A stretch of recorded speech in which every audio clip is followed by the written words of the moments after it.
যে আমার সামনে একটা পানির বোতল দিয়েছেন না, যাতে হুজুরে তৃষ্ণা লাগলে পানি খেতে পারে। পানিটার নাম কি? প্রাণ ড্রিঙ্কিং ওয়াটার। এই প্রাণ, এই কোম্পানিটা কাদের? যাক, অনেকে জানেন তো মাশাআল্লাহ, কাদিয়ানীদের।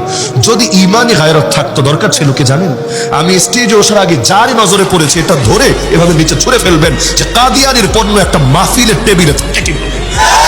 যে কাদিয়ানীরা আমার রাসূলের শানে এই জামানায় সবচাইতে বেশি মুস্তাহি করেছে। আরে অন্যরা বেয়াদবি করে সিঙ্গেল একা একা, আর এরা দলগতভাবে গোটা দুনিয়া জুড়ে আমার নবীর শানে সবচাইতে বেশি বেয়াদবি করেছে।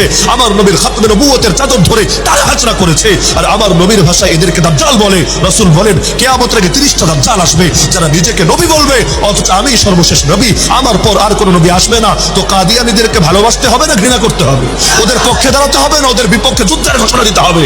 তো এখন সেই কাদিয়ানীদের পণ্য কিনবেন, আর পণ্য কিনে নিজেরা পাক্কা মুমিন বলে দাবি করবেন। আরে আপনার টাকা দিয়ে ওরা